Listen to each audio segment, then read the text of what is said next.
Fredric Jameson's book, Postmodernism or the Cultural Logic of Late Capitalism, published in 1992, presents a seminal analysis of postmodernism, linking it to the rise of late capitalism. Jameson defines postmodernism not merely as a stylistic or cultural phenomenon, but as a broader historical shift tied to the economic and political structures of the late 20th century.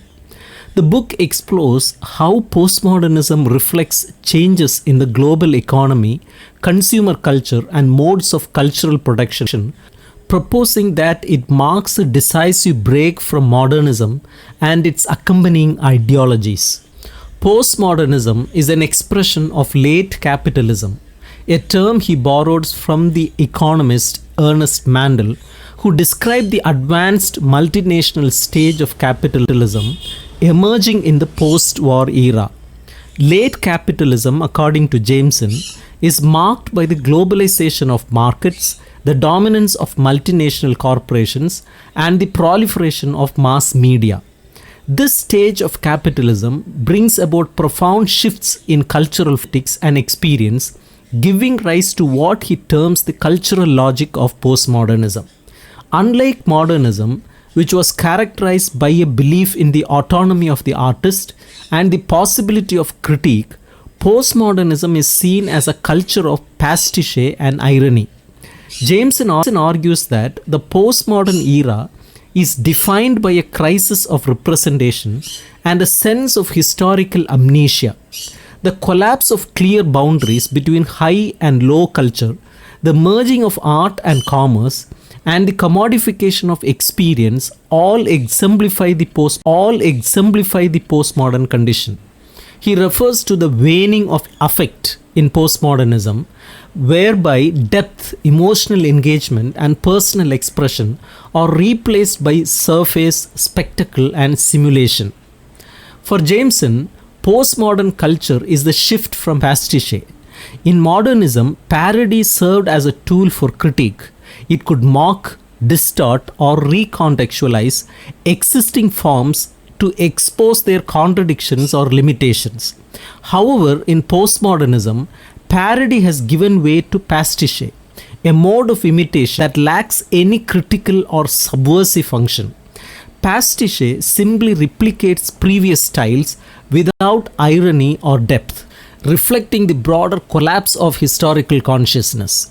For Jameson, this shift indicates the decline of the autonomous individual, as cultural product becomes a matter of recycling and reassembling past forms without creating anything truly new.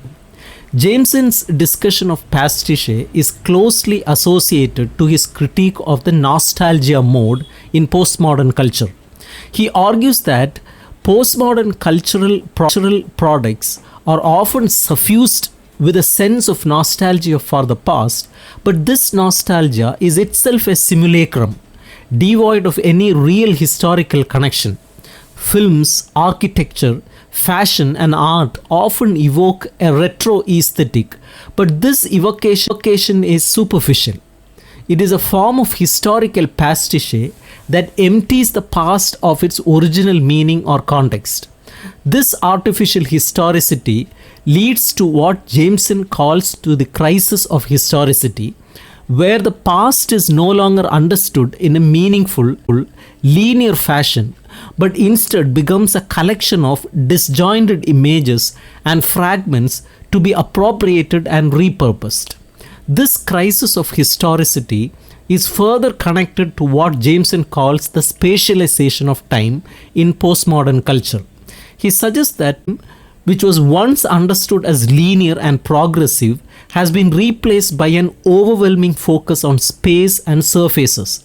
This shift can be seen in postmodern architecture, which often emphasizes fragmentation, playfulness, and the juxtaposition of different styles with historical continuity. The sense of temporality that defined modernist works, with their emphasis on historical progress or decline, is replaced by a spatialized cultural landscape where history is flattened into a series of interchangeable styles and images. Another images. Another aspect of Jameson's critique of postmodernism is his analysis of the relationship between culture and economics. He argues that in the postmodern era, culture has become fully integrated into the economy. Cultural products are commodities to be consumed. Production is driven by market forces rather than by any sense of artistic autonomy or social critique. This integration of culture and the economy is evident in the rise of the entertainment industry, advertising, and the media, which shape not only our consumption habits but also our sense of reality.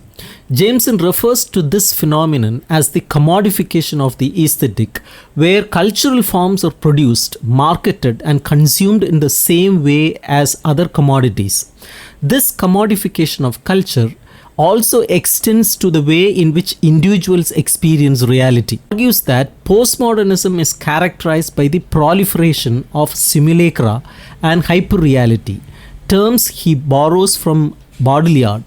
In a world dominated by mass media and consumer culture, the distinction between reality and its representations becomes blurred. Simulacra, images or representations that have no real referent, come to replace reality itself. The result is a world where people experience reality through mediated representations such as television, film, or advertising rather than through direct experience. Jameson's analysis of postmodernism also extends to the realm of politics. He argues that the cultural logic of late capitalism has profound implications for political engagement and resistance. In the postmodern era, traditional forms of political critique and opposition have been undermined by the fragmentation of identity and the commodification of dissent. Jameson points to the rise of identity politics and the focus on localized, fragmented struggles as indicative of the broader decline of grand narratives and totalizing ideologies. In this context, political movements are often reduced to lifestyle choices or consumer preferences, and the possibility of radical political transformation seems increasingly remote. However, Jameson does not offer a purely pessimistic view of postmodernism, while he is deeply critical of and fragmentation that characterize the postmodern condition. He also sees potential in the new forms of culture and experience that have emerged. He suggests that postmodernism's rejection of depth and its embrace of multiplicity and playfulness could open up new ways of thinking and being. He argues that postmodernism forces us to confront the realities of late capitalism and its effects on culture, politics, and identity, providing an opportunity for critical reflection and resistance.